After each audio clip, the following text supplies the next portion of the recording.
माननीय सदस्यगण, 22 जुलाई को हम the right to health bill 21 पर डिस्कस कर रहे थे, जो माननीय मनोज झा जी ने पेश किया है, और उन्होंने अपना कंक्लूडिंग स्पीच भी दे दिया था। कंक्लूडिंग स्पीच नहीं हुआ था, प्लीज।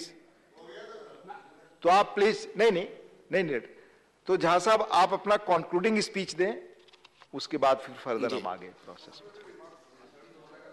धन्यवाद उपसभापति महोदय। मेरे एकदम कितना मिनट बता दीजिए, मैं उतना ही बोलूंगा। नहीं, कृपया झा साहब आपस में बात करने के बजाय चेयर की तरफ से बात करें, प्लीज। सॉरी सर, माफी चाहता हूं। मेरी मंशा कतई नहीं थी कि मैं चेयर के बिलग जाकर के अपने साथियों से बात करूं, लेकिन मैं सबसे पहले तो सर आपके माध्यम से सदन का धन्यवाद करना चाहता हूं। तकरीबन तीसरा दिन है आज, इस पर बहुत लंबी बहस हुई, काफी सार्थक बातचीत हुई। सदन में कोई भी ऐसा सदस्य नहीं था जिसको इस बिल की भावना से कोई विरोध हो। ऐसा संसदीय लोकतंत्र में कम अवसर ऐसे होते हैं जब विरोध की गुंजाइश बिल्कुल नहीं होती है, बल्कि सभी साथी किसी न किसी प्रकार से उन्होंने इस विषय पर इसके विस्तारीकरण की बात की, इसके अंदर कुछ ऐसे बिंदु मुझे बताए जो मुझे और समाहरित करने चाहिए थे जब मैंने बिल बनाया था। तो जाहिर तौर पर मैं सबसे पहले आपके माध्यम से सारे सदस्यों को धन्यवाद करना चाहता हूं, शुक्रिया अदा करना चाहता हूं। सर, जिस शिद्दत से आज हमारे भाजपा के साथी यूनिफॉर्म सिविल कोड को लेकर के, जो कि बिल इंट्रोड्यूस हो चुका है, मैं चाहूंगा कि उसी शिद्दत से आप इस बिल के बारे में भी वही नजरिया रखें, क्योंकि यूनिफॉर्म सिविल कोड पर हमारा आपका विरोध था, विरोध है और विरोध रहेगा।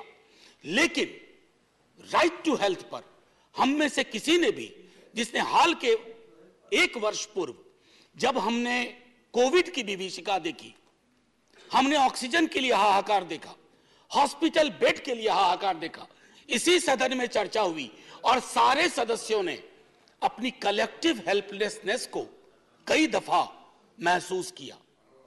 ईश्वर न करे वो क्षण इस देश को फिर देखना पड़े, ईश्वर न करे उस तरह की हाहाकार की परिस्थितियां पुनः पैदा हो इस देश में। लेकिन उसके लिए क्या आवश्यक है? मैं धन्यवाद करना चाहता हूं माननीय मंत्री जी, वो मुझसे कह के गए उन्हें कहीं जाना था। हमारी एमओएस बैठी हुई है, संजीदगी से भरे हुए लोग, लेकिन चिंता ये सामूहिक होनी चाहिए। सर, मैं क्यों कह रहा हूं, हमारे कई बीजेपी के भी सदस्य और अलग अलग दलों के सदस्य ने आंगनवाड़ी और आशा कर्मियों की बात की और कहा कि ये फ्रंटलाइन वर्कर्स के लिए तालियां बजी, फ्रंटलाइन वर्कर्स के लिए अन्य तरह के समारोह हुए। लेकिन सर, वो फ्रंटलाइन वर्कर्स जिंदा इंसान हैं, वो तालियों से उनका पेट नहीं भरेगा, सिर्फ उनकी वाहवाही होगी, उससे उनके घर की चिंताएं खत्म नहीं होंगी। आंगनवाड़ी वर्कर, आशा वर्कर आपके हेल्थ का पूरा बोझ ढोते हैं अपने कंधों पे, उनके कंधे पर जो बोझ है वो दिनों दिन बढ़ता जा रहा है। Sir, they are overworked and underpaid, काम इतना ज्यादा, और उसके एवज में उन्हें हम क्या दे रहे हैं? कोई सोशल सिक्योरिटी नहीं, कितना मानदेय? पीनट्स। ये नजरिया आपको राइट टू हेल्थ के विस्तारीकरण और उस गोल तक पहुंचने में मदद नहीं करेगा। ये मैं आपके लिए नहीं कह रहा हूं, ऐसा नहीं कि राइट टू हेल्थ पर पहली बार, जबकि मैं इस पर रिसर्च कर रहा था सर, बमुश्किल 10-12 मिनट लूंगा, खत्म कर दूंगा। इस पर जब मैं रिसर्च कर रहा था तो संविधान सभा की बैठकों में भी चर्चा हुई, खास करके एक व्यक्ति जिनके बारे में बहुत कम लोग जानते हैं कि उन्होंने पब्लिक हेल्थ सिस्टम के बारे में क्या कहा। मैं बाबा साहब को इस बहस में लाना चाहूंगा। बाबा साहब का नजरिया बिल्कुल साफ था कि public health system social security के बगैर नागरिक का सबलीकरण नहीं हो सकता, और आज हमने उस छोटे से फॉर्मूले को भुला दिया है, उसको वापस लाने की जरूरत है। और मैं समझता हूं माननीय मंत्री जी ने एक बात कही, मैं सहमत हूं कि बजट लगातार बढ़ा रहे हैं। मंत्री महोदय हैं, माननीय उपसभापति महोदय, ये जो आंकड़ा है ना, इस आंकड़े का व्याकरण अद्भुत है। मेरी सैलरी मैं विश्वविद्यालय से लेता हूं, मेरी सैलरी बढ़ी, मान लीजिए इंक्रीमेंट लगता है तो वो बढ़ा 1 साल में। अब उस इंक्रीमेंट को आप इन्फ्लेशन के इंडेक्स में देखिए। आप अगर एलोकेशन का रियल टाइम वैल्यू जज करेंगे ना, तो आपको लगेगा कि it is too little and even too late. तो आंकड़ों को लेकर के कहेंगे कि यूपीए के दौरान इतना था, हमने इतना बढ़ाया, बाकी इंडाइसेस को सामने रखिए और तब कहिए। और दुनिया के गरीब गरीब मुल्क सर हमसे ज्यादा खर्च कर रहे हैं, हमसे गरीब हैं, लेकिन हेल्थ में उनका एक्सपेंडिचर हमसे ज्यादा है, क्योंकि वो जानते हैं कि जब तक पब्लिक हेल्थ पैरामीटर्स को दुरुस्त नहीं किया जाएगा, आप कितनों रेटोरिकल चीजें कर लें, वो जमीन पर कभी भी नहीं आ पाएंगी। सर, ग्रामीण भारत हमारी चर्चा से अक्सर विलग रह जाता है। मैं माननीय मंत्री साहिबा से आग्रह करूंगा, देखिए अक्सर क्या होता है कि आप जब किसी हॉस्पिटल को विजिट करते हैं तो पहले से जानकारी होती है, किसी क्या कहते हैं पीएससी को विजिट करते हैं, पहले से जानकारी होती है।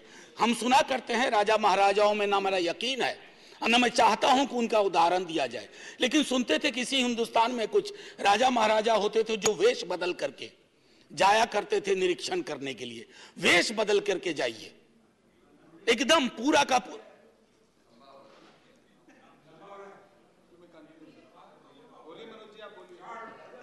आप बोले, आप इधर चेयर की तरफ देखें प्लीज, आपस में एक माननीय उपसभापति महोदय, एक 2 उदाहरण छोटा छोटा दूंगा।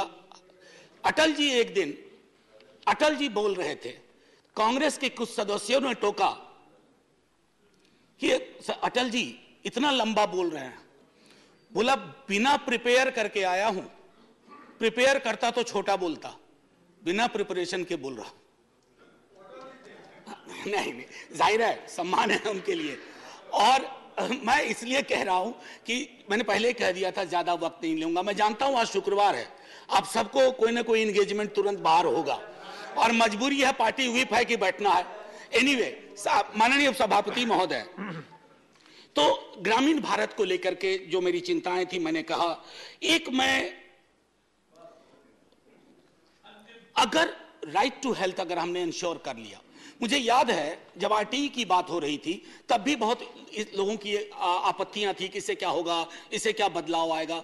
जब आप किसी चीज को इस तरह से लेजिस्लेटिव फ्रेमवर्क देते हैं तो उससे क्या होता है ना कि अन्याय जो लोगों के साथ दर बदर होता है अलग अलग स्तर पर। और मैं एक छोटा उदाहरण दूंगा, ये ऑक्सफैम की इंडिया डिस्क्रिमिनेशन रिपोर्ट, मैं इसको पढ़ना नहीं चाहता सर, मैंने मार्क किया था इसमें कि कई राज्यों में स्थिति है कि इन पेशेंट केयर में किस तरह का डिस्क्रिमिनेशन होता है, खास करके अगर आप अनुसूचित जाति, जनजाति, अत्यंत पिछड़े वर्गों से आते हैं या आमतौर पे आप गरीब हैं। अगर मैं वर्गीय श्रृंखला की बात करूं, ये विस्तार में ये रिपोर्ट बताता है। मैं माननीय मंत्री जी को ये रिपोर्ट भेज दूंगा ताकि आपके माध्यम से इस पर नजर पड़े तो इस पर कुछ चर्चा हो कि आखिर डिस्क्रिमिनेशन के कितने लेयर्स हैं और कैसे हम इम्यून होते जा रहे हैं। एक और चीज सर कह करके, what I wanted to actually say sir, जब मैंने कहा कि legislatively guaranteed right will make access to health legally binding and ensure accountability. दवाई की बढ़ती कीमतों के बारे में मैंने पहले भी कहा था, दोबारा कह रहा हूं, मेंटल हेल्थ, मानसिक रोग को लेकर के बहस में भी कम चर्चा हुई थी। मेरा उद्देश्य था कि इस पर व्यापक चर्चा हो, क्योंकि कोविड पेंडेमिक के बाद मेंटल हेल्थ के केसेस में बाढ़ सी आई है और उस बाढ़ की वजह से सर एक बड़ी आबादी है जो अफोर्ड नहीं कर सकती है। इंश्योरेंस कंपनियां हैं, उनसे आप कभी बात करके देखिए, रैंडम चेक करवाइए, कई सारे जो मेंटल हेल्थ एलिमेंट हैं उनको वो क्लेम में आने ही नहीं देते हैं।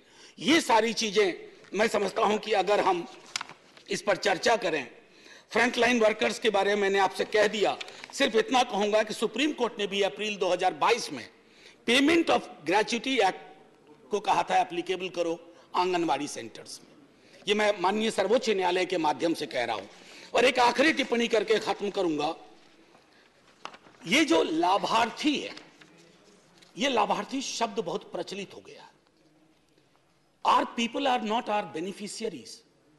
They are the citizens of this country. Part of the paradigm which is called welfare state. और welfare state में ये लाभार्थी की संज्ञा कि ये लाभार्थी है, कोई लाभार्थी नहीं है सर। मैंने बार बार कहा इसी सदन में, बड़े कोई भी पार्टी, आजकल तो कंपटीशन चल पड़ा है, मुफ्त मुफ्त मुफ्त। अरे मुफ्त कुछ नहीं है, उसका टैक्स है, किसी भी फॉर्म में हो, आप उसके टैक्स का एक मिनिमम रिलीफ दे रहे हैं, इसको मुफ्त मत कहिए। और ये बेनिफिशियरी के नजरिए से मत देखिए, राइट के नजरिए से देखिए, अधिकार के नजरिए से देखिए।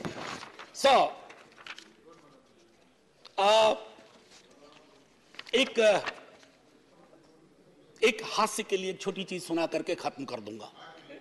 हास्य के लिए, विंस्टन चर्चिल रूजवेल्ट के यहां जाते थे, प्रेसिडेंट थे रूजवेल्ट, व्हील चेयर पे चलते थे। और चर्चिल अपने विट के लिए फेमस थे, हालांकि उनकी पॉलिटिक्स से हम लोग इत्तेफाक नहीं रखते हैं, कभी नहीं रखेंगे। तो चर्चिल साहब को व्हाइट हाउस में ही कमरा मिला करता था, तो वह नहा रहे थे और उनकी नहाने की आदत थी कि नग्नावस्था में नहाते थे।